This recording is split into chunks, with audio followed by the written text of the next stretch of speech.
o verso 41 do capítulo 5 de Mateus possa dar uma pista, porque ele surpreendeu a sua audiência quando ele disse o que disse. Nós vamos ler aqui. Mateus 5, verso 41. Se alguém te obrigar a andar 1 milha, vai com ele 2. Muita gente conhece essa expressão, virou um ditado popular incorporado na nossa cultura ocidental. O que uma boa parte das pessoas que acaba replicando este ditado desconhece é que essa expressão compõe uma parte do Sermão da Montanha. O Sermão da Montanha, registrado por Mateus, compreende os capítulos 5, 6 e 7. E no coração do capítulo 5, na sua parte mais desafiadora, quem sabe, você tem essa expressão: se te obrigarem a caminhar 1 milha, você vai com ele 2. Isso surpreendeu as pessoas, porque os judeus estavam engasgados com os romanos. Na mente de um judeu, de um patriota do primeiro século, era inadmissível que bandeiras romanas tremulassem nos seus muros em Jerusalém.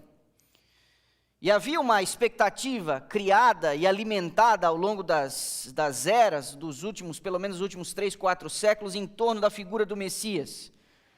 Era consenso entre os judeus do primeiro século aguardarem a figura do Messias como um novo Davi, um novo Moisés. Alguém capaz de derrubar gigantes, disposto a liderar um exército, alguém corajoso o suficiente para subverter o curso político e social em que a nação judaica se encontrava. Ironicamente, Jesus de Nazaré, candidato a Messias, ele vai completamente na contramão das expectativas das pessoas. Havia uma lei romana que imperava nas províncias, e a Judéia, Galiléia, toda aquela parte da Palestina, era uma província romana.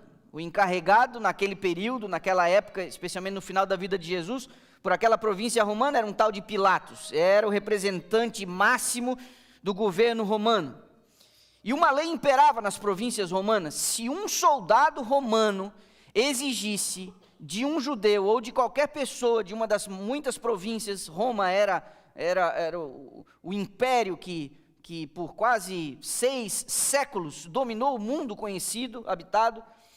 Se um soldado romano com imprimato de Roma, a serviço de César, exigisse que uma pessoa caminhasse com ele 1 milha, carregando, levando sobre os seus ombros uma carga deste soldado, era obrigatório, por lei, 1 milha, aproximadamente 1,6 quilômetros, esse alguém carregar esta carga para um soldado romano. Ora, para um povo que queria que os romanos fossem expulsos de suas cidades e dentro dos seus muros, um homem da Galileia, considerado por uma boa parte das pessoas como o Messias, ao fazer um discurso com uma multidão à sua volta, um discurso nada libertário, pelo contrário, um discurso conciliador, ele está mandando amar os inimigos. Ele está dizendo que você fazer o bem aos teus parentes, aos teus amigos, isso aí qualquer pessoa faz, mesmo aqueles que não temem a Deus. É o impulso mais natural, você fazer o bem para aquele que te quer bem. Mas o discurso de Jesus vai numa direção completamente contrária. E inclusive aqui ele toca numa questão político-social. Ele diz: se forçarem você caminhar 1 milha, vai com ele a 2, de graça, sem reclamar, pela tua própria escolha, não como uma obrigação, mas como uma opção que você faz. Jesus instrui, exorta, ensina os seus ouvintes a agirem com extrema gentileza em relação aos seus adversários políticos. Pausa. Seja gentil com quem pensa politicamente diferente de você.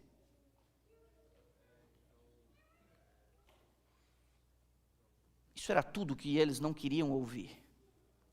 Era um absurdo que alguém pudesse fazer algum tipo de aceno simpático a um inimigo político. Mas essa orientação de Jesus de caminhar a 2 milha não se restringe apenas a ordenanças legais.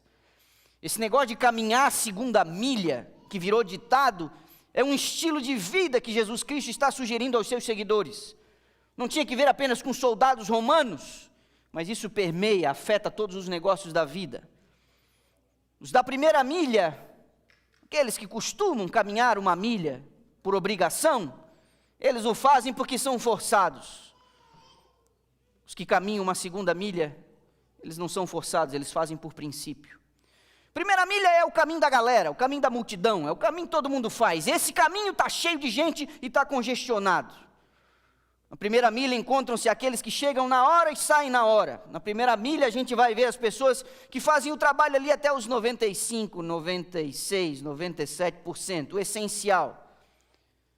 Primeira milha a gente tem o povo das desculpas. Primeira milha é o povo que sabe até que deveria fazer mais, por isso eles vivem dando desculpas.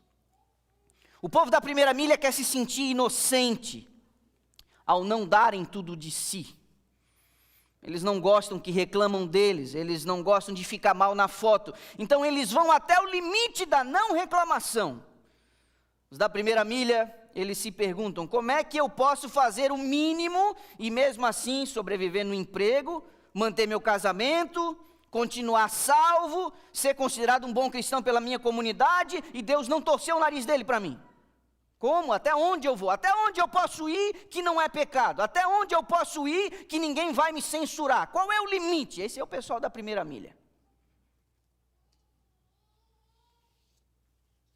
A gente segue o mínimo de esforço, sem sacrifícios, sem complicações. São 40 horas semanais? 42 só se me pagarem. Mas tem o pessoal da segunda milha. É o pessoal que entendeu que a recomendação de Jesus é como um estilo de vida. Segunda milha é um caminho mais livre, descongestionado. Não tem tanta gente na segunda milha. Não é? O caminho da primeira milha está cheio de gente. O caminho da segunda milha é mais livre. Os acessos são mais fáceis. Está meio deserto, tem poucas pessoas caminhando lá. Na segunda milha encontram-se as pessoas que chegam antes e saem depois. No caminho da segunda milha é quem recebe por hora, mas ainda assim faz com pressa. No caminho da segunda milha é quem se esforça como se fosse o dono do negócio. Na segunda milha encontram-se as pessoas que não se limitam aos 90% a não reclamação. O pessoal da segunda milha quer fazer bem feito. Eu conheço alguns. Recentemente não, algum tempo atrás, alguém muito caprichoso no seu trabalho disse assim, eu limpo tão bem feito que se você encontrar um cabelo no chão eu como. Esse é o pessoal de segunda milha. Segunda milha tem gente disposta a dar mais energia do que se espera. Esse pessoal da segunda milha é o pessoal que se sacrifica por um trabalho, por uma tarefa, por uma ideia, por uma causa. Segunda milha são aqueles que se dedicam e que estão sempre dispostos a trabalhar. Estes são os que Deus mais aprecia. O pessoal da segunda milha, eles não se envolvem com uma iniciativa da igreja, por exemplo, a depender de quem está liderando. Ah, é a fulana? Pô, a fulana eu gosto, a fulana é minha amiga, a fulana é legal, a fulana é do meu convívio, a fulana frequenta a minha casa, eu frequento a casa da fulana. Com essa aí eu vou até o final. Então você se engaja, mas dependendo do líder. Se mudar o líder e você não gostar muito, aí já não. É mais baseado na amizade. Não, o pessoal da segunda milha não faz as coisas que deve fazer baseado na amizade. O pessoal da segunda milha faz porque é seu dever fazer. Eu vou dizer a você, hoje, eu completo 5 anos como pastor da igreja, dessa igreja aqui. E eu, quando converso com minha esposa, às vezes eu digo, já reparou que fulano, beltrano, ciclano, eles estão em todas, não importa quem faça, quem esteja liderando, eles estão em todas. Esses aqui a gente conta para tudo, não importa se é um negócio ligado aos mais novos, se é um negócio ligado aos mais experientes, aos mais antigos, não importa se é um negócio ligado ao evangelismo, não importa se é um negócio ligado à limpeza da igreja. Esses caras que estão em todas, eles não faltam nada, eles não faltam nunca. Isso aqui a gente conta sempre. É fantástico isso. E enquanto eu falo isso, aí na sua mente você fica, né? Realmente tem um fulano aqui que sempre está em todas, né? O pessoal da segunda milha não espera reconhecimento. O pessoal da segunda milha, eles não temem o anonimato. O pessoal da segunda milha não espera que depois de um evento bem sucedido, a gente faça aqui uma lista de agradecimentos e entregue uma lembrancinha. Eles não ligam para a foto. Eles fazem porque eles sabem que eles têm que fazer. Críticas ou elogios não os desestabilizam, eles fazem por princípio, é a segunda milha. São os primeiros a levantar as mãos, são os primeiros a arregaçar as mangas. E quando Jesus prega esse sermão, se você for reparar no final do capítulo 7 de Mateus, as pessoas estão chocadas. A Bíblia diz que as multidões estavam admiradas da sua doutrina, ele falava de um jeito diferente. Em outro momento mais tarde, eu vou pedir para você ir até Lucas capítulo 10, Jesus, em uma das suas mais famosas parábolas, ele volta a surpreender.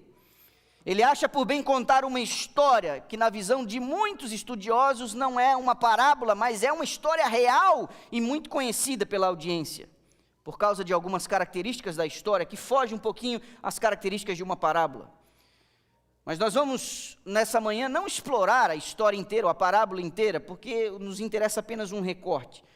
O Evangelho é o de Lucas, é o capítulo 10, na minha versão, os versos 33, 34 e 35, eu leio assim: certo samaritano que seguiu o seu caminho, passou-lhe perto e vendo-o, compadeceu-se dele, chegando-se, pensou-lhes os ferimentos, aplicando-lhes óleo e vinho, colocando-o sobre o seu animal, o seu próprio animal, levou-o para uma hospedaria e tratou dele. No dia seguinte, verso 35, tirou 2 denários e os entregou ao hospedeiro, dizendo: cuida deste homem, se alguma coisa gastares a mais, eu te indenizarei quando voltar. Você reparou? Quando Jesus conta essa história, ele acha por bem fazer uma lista das ações do samaritano. Me permita aqui uma breve recapitulação do que nós acabamos de ler, mas em forma de listinha. E na minha listinha diz assim, ó: ele enfaixou as feridas do homem, ele derramou nelas vinho e óleo, ele colocou o homem sobre o seu próprio animal, ele levou o homem para uma hospedaria, ele cuidou dele naquela noite, e no dia seguinte ele deu um dinheiro, 2 denários, cobrindo as despesas, e ele ainda prometeu ao dono do hotel que no seu retorno ele pagaria por eventuais débitos que surgissem. O samaritano da história de Jesus não se limita a dar uma mãozinha para o homem caído no meio do caminho. Não foi uma perguntinha daquelas meio sem vergonha: e aí, está precisando de ajuda? Doido e torcendo para você dizer: não, está tudo certo, não precisa não. Não. Ele usou seus recursos, vinho e óleo, que lhe fariam falta na sua viagem em algum momento. Ao colocar o desfalecido sobre o seu animal, ele faz o percurso até a hospedaria a pé, tornando a viagem dele muito mais cansativa. Tudo para atenuar a dor do pobre coitado. Ele gasta dinheiro pagando a diária, e ele ainda faz um depósito e diz: se tiver algum problema na volta aqui, você me diz e eu pago. Ele não sabia o nome do camarada, ele não sabia a origem do camarada, ele não sabia a causa da dor do camarada, ele simplesmente faz o que no Sermão da Montanha Jesus chamaria de segunda milha. Meu irmão, a gente vive um grande perigo no cristianismo, que é o pastor chegar aqui na frente de vez em quando repreender e exortar, como eu fiz na semana passada, e a gente achar que a religião se limita àquilo que a gente não deve fazer. Cuide, não faça isso. Cuide, não faça aquilo.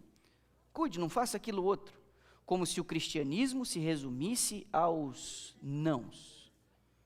Mas cristianismo não é apenas a gente se afastar do mal. Cristianismo é a gente fazer o bem. E para isso a gente tem que ir além do convencional. A gente precisa caminhar a segunda milha.